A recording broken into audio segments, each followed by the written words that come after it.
So, I'm going to talk to you about some things I've learned in my journey. Most from experience, some of them I heard in passing, many of them I'm still practicing, but all of them I do believe are true. Now, they may be truths to me, but don't think that makes them mine, because you cannot own a truth. So please think of these as signposts, approaches, paradigms that give some science to satisfaction. They're yours to steal, they're yours to share, liken to your own lives, to personally apply in your own lives, in your own way, should you choose to. So, here we go. Number one, and this should come up on the Jumbotron. Life's not easy. Is it up there? Life is not easy. It is not. Don't try to make it that way. Life's not fair. It never was. It isn't now, and it won't ever be. Do not fall into the trap, the entitlement trap, of feeling like you're a victim. You are not.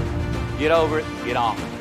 And yes, most things are more rewarding when you break a sweat to get them. Back. Number two. I love it. Unbelievable is the stupidest word in the dictionary. It should never come out of our mouths. Think about it. To say, oh wow, what an unbelievable play. It was an unbelievable book, an unbelievable film, an unbelievable act of courage. Really?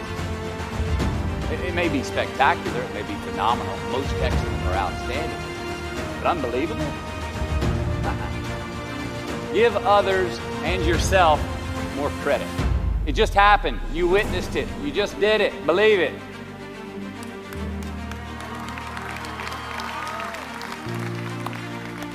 What about the other side of unbelievable? You know, that side when we humans underperform or act out of our best character. For instance, man flies a suicide jet into the World Trade Center. Millions die from diseases every day that we have cures for. Bob the Builder swears that he's going to have your house built by Thanksgiving, and you can't move in until Christmas the next year. Our best friends lied to us, and we lie to ourselves all the time. Unbelievable? I don't think so. Again, it just happens, and it happens every day. Nothing that we Homo sapien earthlings do is unbelievable. And if there's one thing you can depend on people being, it's people. So we shouldn't be surprised. We, us, are the trickiest mammals walking the planet. I'm not worried about the monkeys. I'm worried about you and me. So acknowledge the acts of greatness as real, and do not be naive about mankind's capacity for evil, nor be in denial of our own shortcomings. Happiness is an emotional response to an outcome. If I win, I will be happy. If I don't, I won't. It's an if-then, cause and effect, quid pro quo, standard that we cannot sustain because we immediately raise it every time we attain it. See, happiness demands a certain outcome. It is result reliant. And I say if happiness is what you're after, then you're going to be let down frequently, and you're going to be unhappy much of your time. Joy, though, joy is a different thing. It's something else. Joy is not a choice. It's not a response to some result. It's a constant. Joy is the feeling that we have from doing what we are fashioned to do, no matter the outcome. Now, personally, as an actor, I started enjoying my work and literally being more happy when I stopped trying to make the daily labor a means to a certain end. For example, I need this film to be a box office success. You know, I need my performance to be acknowledged. I need the respect of my peers. All those are reasonable aspirations, but the truth is, as soon as the work, the daily making of the movie, the doing of the deed became the reward in itself for me, I got more box office, more accolades and respect than I ever had before. See, joy is always in process. It's under construction. It is in constant approach, alive and well in the doing of what we're fashioned to do and enjoying. Number 4, define success for yourself. You already like that one? Define success for yourself. Now check this out. I'm in south of New Orleans a few years ago, and I went to a voodoo shop. and they had this wooden partition against the wall, these columns, and in these columns were all these vials of these magic potions, right? And the headings above each potion defining what they would give you were things like fertility, health, family, legal help, energy, forgiveness, money. Guess which column was empty? Money. Let's admit it.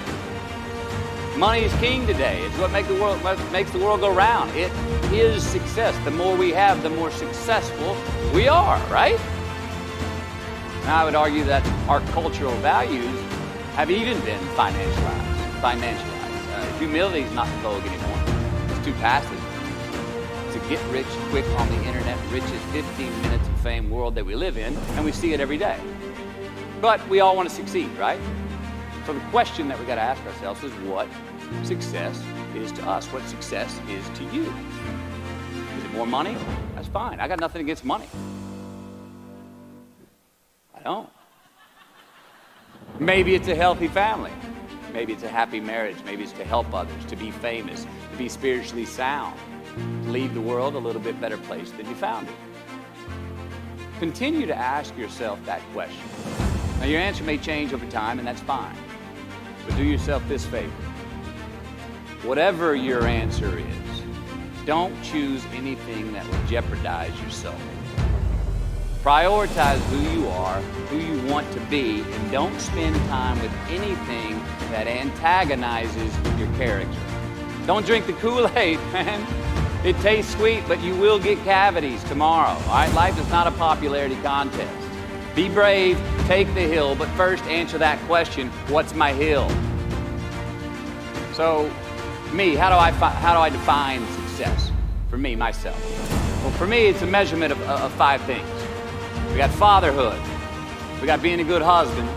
We got my health, mind, body, and spirit. We got career, and we got friendships. These are what's important to me in my life right now. So I try to measure these 5 things each day. I check in with them. I like to see whether or not I'm in the debit section or the credit section with each one. Am I in the red or am I in the black? You follow? For instance, sometimes say my career's rolling. All right, it's way up here in the black, but I see how my relationship with my wife maybe could use a little bit more of my attention. I got to pick up the slack on being a better husband. Get that one out of the red. Or say my spiritual health could use some maintenance. It's down here, but hey, man, my friendships and my social life, they're in high gear, right? I got to recalibrate.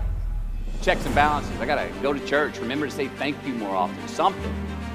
But I got to take the tally because I want to keep all 5 in healthy shape. And I know that if I don't take care of them, if I don't keep up maintenance on them, one of them is going to get weak, man. It's going to dip too deep into the debit section. It's going to go bankrupt. It's going to get sick, die. So first, we have to define success for ourselves. And then we have to put in the work to maintain it. Take that daily tally. Tend our garden. Keep the things that are important to us in good shape. I mean, let's admit it. We've all got 2 wolves in us. A good one and a bad one. They both want to eat. Best I can tell, we just got to feed that good one a little more than the other. Here we go. Number 5. Process of elimination is the first step to our identity. AKA, where you are not is as important as where you are. All right, 1992, I got my first job as an actor. 3 lines, 3 days work in a film called Dazed and Confused. All right. All right, all right, all right. There we go. So this director of that film, Richard Linklater, he kept inviting me back to set each night, putting me in more scenes, which led to more lines, all of which I happily said yes to. I mean, I'm having a blast. People are telling me I'm good at what I'm doing, and they're writing me a check for $325 a day. I mean, hell yeah, give me more scenes. I love what I'm doing. Well, by the end of the shoot, by the end of the film, those 3 lines had turned into over 3 weeks' work, and it was mine. It was Wooderson's 1970 Chevelle that we went to go get Aerosmith tickets. Yeah, it was badass. Well, a few years ago, I'm watching this film again, and I noticed two scenes that I really shouldn't have been in. In one of these scenes, my character Wooderson, I exit screen left to head somewhere, and then I re-enter the screen and to double check if any of the other characters wanted to go with me. Now, in rewatching the film, and you'll agree if you know Wooderson, Wooderson's not a guy who would ever say, later, and then come back to see if you were sure you didn't want to go. Now, when Wooderson leaves, Wooderson is gone. He does not stutter, step, flinch, rewind, ask twice, or solicit. You know what I'm talking about. Wooderson has better things to do, like liking those high school girls, man. Because I get older and they stay the same age. My point is, I should not have been in that scene. Shouldn't have come back. Should have exited the screen left, never come back. But back then, making my first film, getting invited back to the set, cashing that check and having a ball, I wanted more screen time. I wanted to be in the scene longer and more and come back into the scene, right? But I shouldn't have been there. Wooderson shouldn't have been there. It is just as important where we are not as it is where we are. Look, the first step that leads to our identity in life is usually not, I know who I am. I know who I am. That's not the first step. The first step's usually, I know who I am not. Process of elimination. Defining ourselves by what we are not is the first step that leads us to really knowing who we are.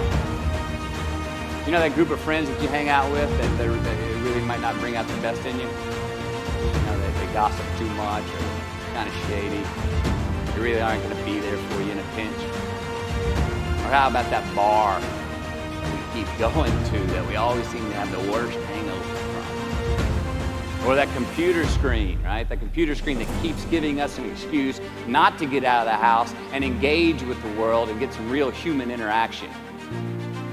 Or how about that food that we keep eating? Stuff that tastes so good going down, makes us feel like crap the next week, and we feel lethargic and we keep putting on weight. Well, those people, those places, those things, stop giving them your time and energy. Just don't go there. I mean, put them down. And when you do this, when you do put them down, when you quit going there, when you quit giving them your time, you inadvertently find yourself spending more time and in more places that are healthy for you, that bring you more joy. Why? Because you just eliminated the who's, the where's, the what's, and the when's that were keeping you from your identity. Look, trust me, too many options, I promise you, too many options will make a tyrant of us all. All right, so get rid of the excess, the wasted time. Decrease your options. If you do this, you will have accidentally, almost innocently, put in front of you what is important by process of elimination. Knowing who we are is hard. It's hard.